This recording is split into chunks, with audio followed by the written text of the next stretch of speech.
राधे कृष्ण दोस्तों। आज मैं भगवत गीता का जो श्लोक हम लोग कई सालों से सुनते आ रहे हैं, परित्राणाय साधूनां विनाशाय च दुष्कृतां धर्म संस्थापनार्थाय संभवामि युगे युगे। तो इंग्लिश में जैसे दिया हुआ है, to deliver the pious and to annihilate the miscreants as well as to reestablish the principles of religion I myself appear millennium after millennium। यानी भगवत गीता के अनुसार एक साधु इंसान कौन होता है, जो कि कृष्णा कॉन्शियसनेस में अपनी पूरी लाइफ बिताता है। तो ऐसा पर्सन आपको दूर से देखने में तो लगेगा वो धर्म कर्म को नहीं मानता है, बट उसमें अगर क्वालिफ़िकेशंस हैं कि वो कृष्णा कॉन्शियसनेस में ही अपनी पूरी लाइफ बिता रहा है होली एंड फुल्ली, तो वो according to the lord is a Sadhu.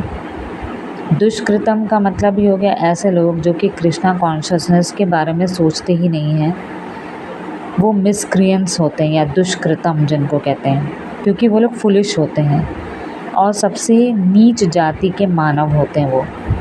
Even though आपको बाहर से वो पढ़े लिखे काफ़ी ज़्यादा एजुकेटेड मालूम पड़ेंगे, लेकिन जो इंसान 100% इंगेज्ड है कृष्णा कॉन्शियसनेस में, उसी को ही भगवान सच्चे साधु के रूप में एक्सेप्ट करते हैं।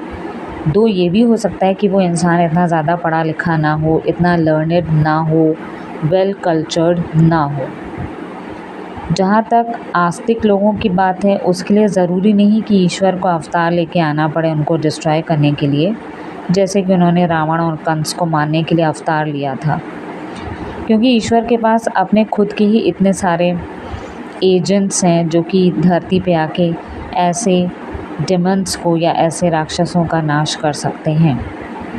लेकिन अगर ईश्वर कभी इस धरती पे आते हैं तो केवल अपने सच्चे भक्तों के लिए, जो हैरस होते हैं, जिनको धमकाया जाता है इन डेमन्स के द्वारा। तो ये जो डेमन्स हैं, जो राक्षस हैं, वो उनको हैरस करते हैं, उनके भक्तों को।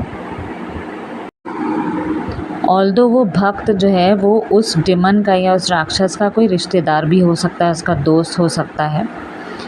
जैसे कि हम लोगों ने पहले ही पढ़ रखा है कि प्रहलाद जो कि हिरण्यकशिपु की संतान थे, तो उनको मारने की कितना प्रयास किया था हिरण्यकशिपु ने। और इवन जो देवकी थी वो मदर थी कृष्णा की, लेकिन वो सिस्टर थी किसकी? कंस की। तो उनको और उनके पति वासुदेव को जो कंस ने जेल में डाल दिया। क्यों? क्योंकि उनको पता था कि मुझे मारने वाला जो बच्चा होगा वो इन्हीं की कोख से पैदा होगा।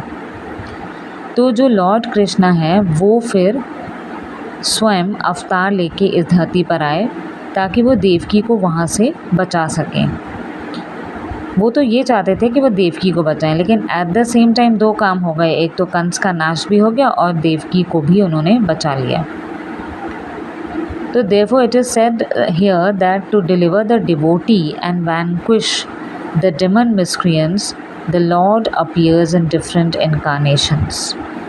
तो अपने सच्चे भक्तों को बचाने के लिए भगवान दौड़े दौड़े आते हैं ताकि उन राक्षसों का नाश हो सके जो उनके सच्चे भक्तों को परेशान करते हैं। उसके लिए वो अलग अलग अवतारों में जन्म लेते हैं।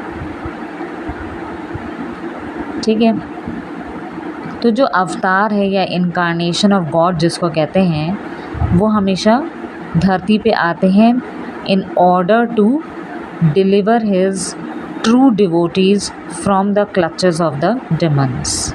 तो ऐसे को हम कहते हैं भगवान का अवतार आया है, भगवान का इनकारनेशन आया है।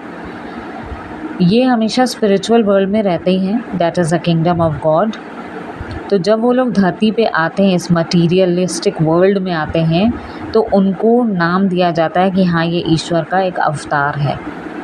तो बहुत सारे अवतार होते हैं ईश्वर के, जैसे पुरुष अवतार, गण अवतार, लीला अवतार, शक्ति अवशेष अवतार, मानवतार, युगावतार, इस तरीके के कई सारे अवतार होते हैं जो कि एक शेड्यूल टाइम पे, पर्टिकुलरली उनका एक शेड्यूल टाइम होता है कि जो समय के अनुसार जन्म लेते हैं इस यूनिवर्स में।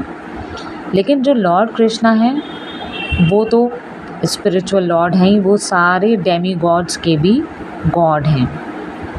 वो इन सारे अवतारों के हेड हैं, fountain head of all the avatars. तो लॉर्ड कृष्णा जब भी आते हैं इस धरती पे तो किसी स्पेसिफिक पर्पस के लिए आते हैं, खासकर अपने भक्तों की एंग्जाइटीज़ को कम करने के लिए, ठीक है, जो कि बहुत ज़्यादा एंग्शियस होते हैं कि हमें अपने ईश्वर का दर्शन प्राप्त करना है, हमें अपने ईश्वर को देखना है, हमें ईश्वर का वही वृंदावन का अवतार देखना है जो कि पास्ट टाइम्स में हम लोग सुन चुके हैं।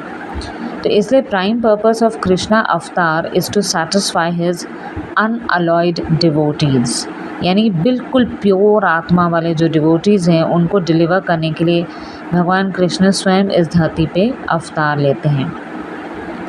ठीक है, हर एक युग में उनका अवतार होता है, वो रीइनकार्नेट होते हैं, इस धरती पे आते हैं, जैसे कि श्रीमद् भागवतम में बताया गया है। Thank you.